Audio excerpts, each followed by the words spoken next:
उस नाम का क्या काम जो किसी के काम ना आया, जीवन में क्या खाक कमाया अगर तुमने बस पैसा कमाया।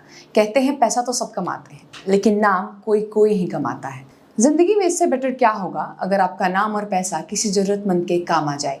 ऐसी ही एक मिसाल 21st सेंचुरी की दानवीर कर्ण से बारे में आपको बताते हैं और उनसे मिलाते हैं।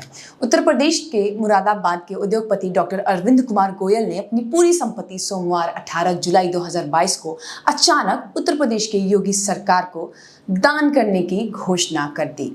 वो उद्योगपति के साथ साथ समाज सेवी भी हैं। बता दें आपको कि डॉक्टर अरविंद गोयल ने 25 साल पहले ही ठान लिया था कि वो एक दिन अपनी सारी संपत्ति गरीबों और जरूरतमंदों के कल्याण के लिए दान कर देंगे। ऐसा ख्याल उनके मन में तब आया जब वो ट्रेन में सफर कर रहे थे। उसी दौरान उन्होंने एक गरीब व्यक्ति को देखा जो ठंड से ठिठुर रहा था। उस समय उन्होंने अपने जूते उस गरीब को दे दिए थे। कहते हैं उस दिन के बाद डॉक्टर गोयल को ठीक से नींद आना बंद हो गया था। उन्होंने कहा कि राज्य सरकार तक दान स्थानांतरण की प्रक्रिया पूरी कराई जाएगी। वहीं मीडिया रिपोर्ट के अनुसार डॉक्टर अरविंद कुमार गोयल की संपत्ति कुल 600 करोड़ रुपए बताई जा रही है। गोयल ने अपने पास सिर्फ मुरादाबाद सिविल लाइन स्थित कोठी रखी है।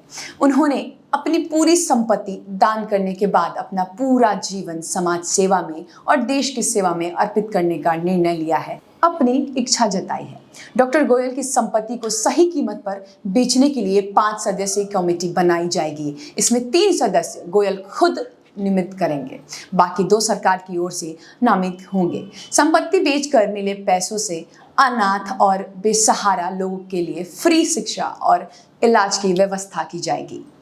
डॉक्टर ने 25 साल पहले की उस घटना को याद करते हुए कहा, वो 2 दिसंबर की ठंडी रात थी।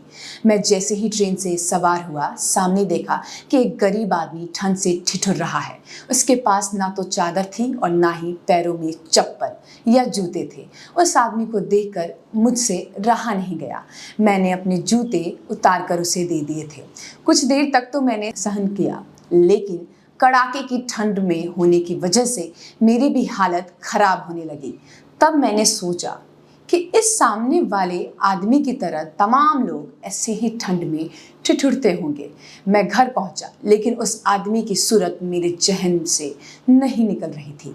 इसके बाद मैंने बेसहारा और गरीबों के लिए काम शुरू कर दिया। बुजुर्ग के लिए वृद्धा आश्रम बनवाया, छात्र छात्राओं के लिए किताबें, कॉपी और कपड़े बांटने शुरू कर दिए। उत्तर प्रदेश, राजस्थान, महाराष्ट्र समेत कई राज्यों में 100 से ज़्यादा शिक्षण संस्था, वृद्धा आश्रम और अस्पताल में वह ट्रस्टी हैं। कोविड लॉकडाउन के दौरान भी मुरादाबाद के 50 गांवों को गोद लेकर उन्होंने लोगों की मुफ्त खाना और दवा दिलवाई थी। बात अगर डॉक्टर गोयल की करें तो डॉक्टर गोयल का जन्म मुरादाबाद में हुआ था। उनके पिता प्रमोद कुमार और उनकी मां शकुंतला देवी स्वतंत्रता सेनानी थे। बहनोई सुशील चंद्र देश के मुख्य चुनाव आयुक्त रह चुके हैं। वे पहले केंद्रीय प्रत्यक्ष कर बोर्ड के चेयरमैन भी रह चुके हैं। उनके दामाद आर्मी में कर्नल और ससुर जज थे। डॉक्टर गोयल के परिवार में पत्नी रेणु के अलावा 2 बेटे और एक बेटी है।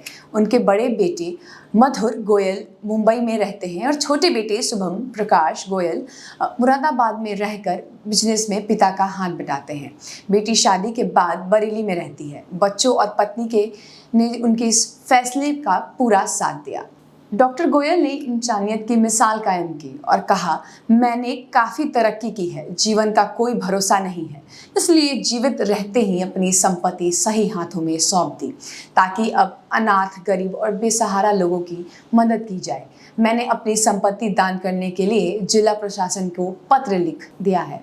वह आगे की कार्रवाई जल्द शुरू करेंगे। उन्हें अब तक भारत के 4 राष्ट्रपति से भी सम्मान प्राप्त हुआ है। बता दें, मौजूदा राष्ट्रपति रामनाथ कोविंद, पूर्व राष्ट्रपति प्रणब मुखर्जी, पूर्व राष्ट्रपति प्रतिभा देवी पाटिल और डॉक्टर एपीजे अब्दुल कलाम समाज सेवा के लिए उनको सम्मानित कर चुके हैं।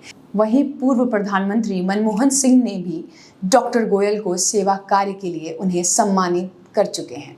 हिंदुस्तान में एक दूसरे के लिए प्रेम भावना मानो खत्म होती नजर आ रही है। आए दिन जब हम इस तरह की खबर देखते हैं या सुनते हैं कि एक दूसरे को मारा जा रहा है, एक दूसरे की मदद करना तो दूर, लोग एक दूसरे को देखना पसंद नहीं कर रहे हैं, उस समय अभी डॉक्टर गोयल ने एक भाईचारे की, एक मदद करने की मिसाल कायम की है। हमें आशा है कि हिंदुस्तान में ऐसे ही लोग उभरते रहेंगे ताकि हिंदुस्तान का कल्याण हो सके। ऐसे ही खबरों के लिए देखते रहें हॉक फिर न्यूज़। फिर मुलाकात होगी किसी नई खबर के साथ। तब तक के लिए जय हिंद।